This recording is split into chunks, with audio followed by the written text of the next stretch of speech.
أعوذ بالله من الشيطان الرجيم. بسم الله الرحمن الرحيم. والنجم إذا هوى ما ضل صاحبكم وما غوى وما ينطق عن الهوى إن هو إلا وحي يوحى علمه شديد القوى ذو مرة فاستوى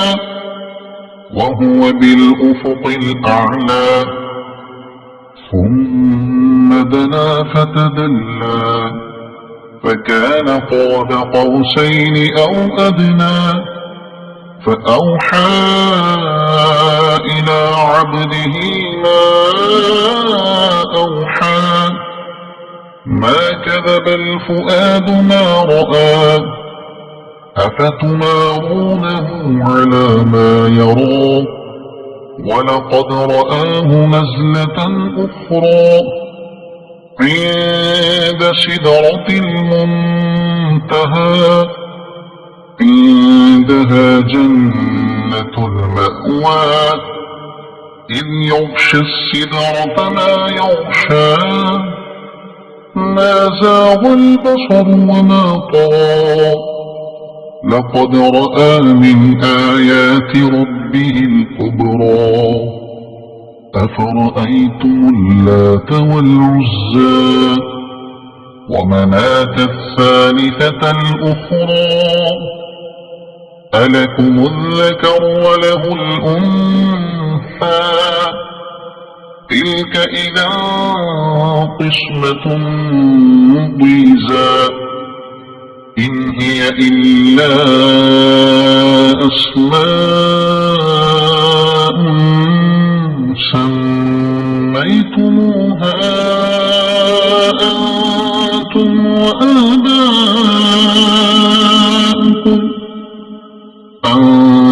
أنتم وآباؤكم ما أنزل الله بها من سلطان إن يتبعون إلا الظن وما تهوى الأنفس ولقد جاءهم من ربهم الهدى أم للإنسان ما تمنى فلله الآخرة والأولى وكم من ملك في السماوات لا تغني شفاعتهم شيئا إلا من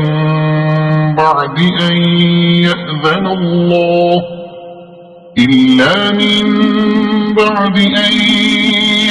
الله لمن يشاء ويرضى إن الذين لا يؤمنون بالآخرة ليسمون الملائكة تسمية الأنثى وما لهم به من علم إن يتبعون إلا الظن وإن الظن لا يغني من الحق شيئا فأعرض عن من تولى عن ذكرنا ولم يرد إلا الحياة الدنيا ذلك مبلغهم من العلم إن ربك هو أعلم بمن ضل عن سبيله وهو أعلم بمن اهتدى ولله ما في السماوات وما في الأرض ليجزي الذين أساءوا بما عملوا ويجزي الذين أحسنوا بالحسنى الذين يجتنبون كبائر الإثم والفواحش إلا اللمم إن ربك واسع المغفرة هو أعلم بكم إذ أنشأكم من الأرض وإذ أنتم أجنة في بطون أمهاتكم فلا تزكوا أنفسكم هو أعلم بمن اتقى أفرأيت الذي تولى وأعطى قليلا وأكدى أعنده علم الغيب فهو يرى أم لم ينبأ بما في صحف موسى وإبراهيم الذي وفى ألا تزر وازرة وزر أخرى وأن ليس للإنسان إلا ما سعى وأن سعيه سوف يرى ثم يجزاه الجزاء الأوفى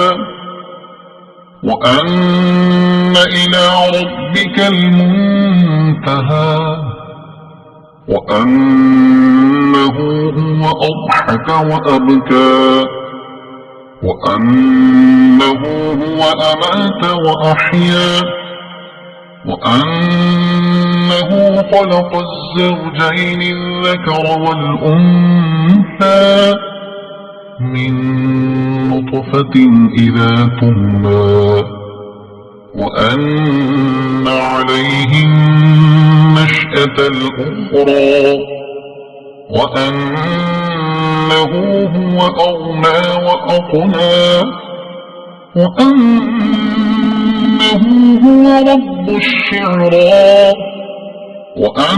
وأنه أهلك عادا الأولى وثمود فما أبقى وقوم نوح من قبل إنهم كانوا هم أظلم وأطغى والمؤتفكة أهوى فغشاها ما غشا فبأي آلاء ربك تتمارى هذا نذير من النذر الأولى أزفت الآزفة ليس لها من دون الله كاشفة أفمن هذا الحديث تعجبون وتضحكون ولا تبكون وأنتم سامدون فاسجدوا لله واعبدوا صدق الله العظيم.